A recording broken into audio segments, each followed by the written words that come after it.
அஸ்ஸலாமு அலைக்கும் ஃப்ரெண்ட்ஸ். இன்றைக்கி பார்த்தீங்கன்னா ராகி வச்சு ஒரு சூப்பரான ரெசிபி தான் பார்க்க போகிறோம்.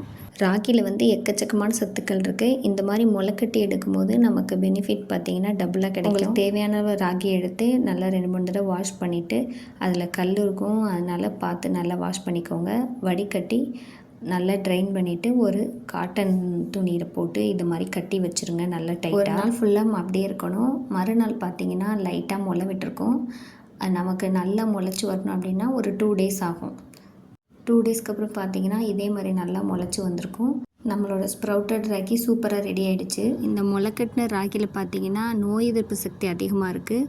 குழந்தைங்க வந்து பெரியவங்க வரையும் சாப்பிட்லாம். வீட்டில் யாராவது ரொம்ப மெலிஞ்சிருக்கிறாங்க, வெயிட்டே போட மாட்றாங்க அப்படின்னா இது ஒரு வெயிட் கெயினுக்கு ரொம்பவே ஹெல்ப்ஃபுல்லாக இருக்குது. அது மட்டும் இல்லாமல் இந்த மாதிரி முளைக்கட்டி எடுக்கும்போது நமக்கு ரத்த சோகையை வந்து நீக்கி நமக்கு ஹெச்பி லெவலில் இன்க்ரீஸ் பண்ணி யாருக்காவது ரத்தம் கம்மியாக இருக்குது அப்படின்னா அடிக்கடி இந்த ராகி நார்மலாக நம்ம ராகியை செஞ்சு சாப்பிட்றத விட இந்த முளைக்கட்டி சாப்பிடும்போது செரிமானம் வந்து சீக்கிரம் நடக்கும்.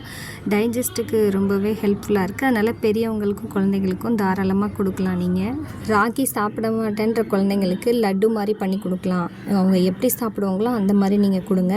ராகி லட்டு, சப்பாத்தி, ராகி அடை தோசை பண்ணலாம்.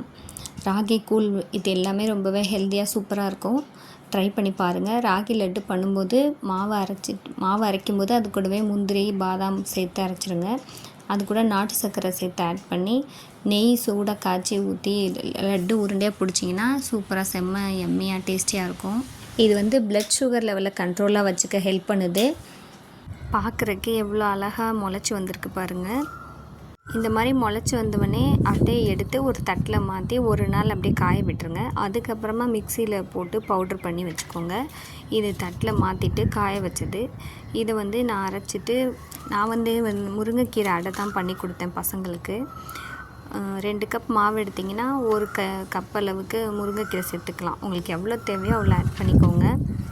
சுடு தண்ணி நல்லா சூடாக கை பொறுக்கிற சூடு வச்சு அதில் கொஞ்சம் கொஞ்சமாக சேர்த்துக்கோங்க. மாவில் சேர்த்து மிக்ஸ் பண்ணி அது கூட வந்து பொடியாக நறுக்கின வெங்காயம் ஆட் பண்ணிக்கோங்க. தேவையான அளவு உப்பு சேர்த்து மாவு பேட்ரு மிக்ஸ் பண்ணி எடுத்துகிட்டு சப்பாத்தி மாவோட கொஞ்சம் லூஸாக பிணைஞ்சி எடுத்துக்கணும் தண்ணி சேர்த்து. இந்த மாதிரி தோசைக்கல்லை தட்டி நெய் சேர்த்து நல்லா முன்னாடி பின்னாடி திருப்பி போட்டு சுட்டு எடுத்திங்கன்னா சூப்பரான டேஸ்ட்டில் ஒரு முருங்கைக்கீரை ராகி அடை தோசை ரெடி ஆகிடும்.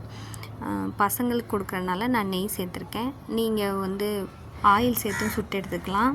வெயிட் லாஸ் பண்ண நினைக்கிறவங்க மாவு அரைச்சிட்டு அதோட உப்பு சேர்த்து கஞ்சி மாதிரி கூலாக காய்ச்சி சாப்பிடுங்க. அப்போ வந்து நமக்கு வெயிட் லாஸ்க்கு ரொம்ப ஹெல்ப்ஃபுல்லாக இருக்கும்.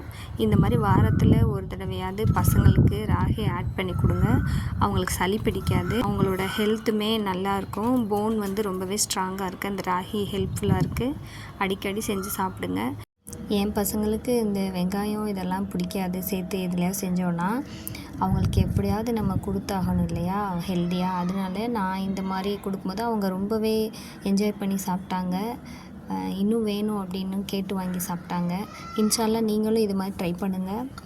வாரத்தில் ஒரு தடவை 2 தடவையாவது கண்டிப்பாக இதை சேர்த்துக்கணும். நம்ம 30+ லேடிஸ் இருந்தீங்கன்னா எல்லாருக்குமே வந்து இம்யூனிட்டி பவர் கொஞ்சம் கொஞ்சமாக குறைய ஆரம்பிச்சிடும். அப்போ வந்து நம்ம இந்த மாதிரி ஃபுட்டெல்லாம் இன்டேக் வந்து எடுக்க ஆரம்பிச்சிடணும்.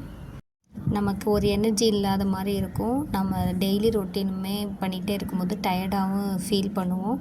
அதனால் இந்த மாதிரி எனர்ஜியான ஃபுட்டு வந்து நம்ம இன்டேக் எடுத்துக்கணும். இன்ஷால்லா நீங்களும் ட்ரை பண்ணி பாருங்கள். இந்த ராகி அடை கூட நம்ம தேங்காய் சட்னி வச்சு சாப்பிடும்போது செம்ம டேஸ்ட்டாக இருக்கும். சும்மாவே சாப்பிடவும் நல்லாயிருக்கும். குழந்தைங்களுக்கு கொடுக்கும்போது தேங்காய் சட்னி செஞ்சு கால்சியம் வந்து கம்மியாக இருக்குது அப்படின்றதுக்காக நிறைய ஹெல்த் ட்ரிங்க்லாம் நம்ம குழந்தைங்களுக்கு கொடுக்குறோம். ஹார்லிக்ஸ், போன்விட்டா அந்த மாதிரி. இந்த மாதிரி நம்ம ஊர்லேயே கிடைக்கிற ரொம்ப சத்தான விஷயங்கள்லாம் நிறையா இருக்குது. இதெல்லாம் நம்ம வந்து கண்டிப்பாக ட்ரை பண்ணணும். கட்டாயம் நம்மளோட உணவில் சேர்த்துக்கக்கூடிய ஒன்று தான் இது. மிகவும் அவசியமானது. அதனால் கண்டிப்பாக இதை எல்லோரும் மறந்துடாதீங்க.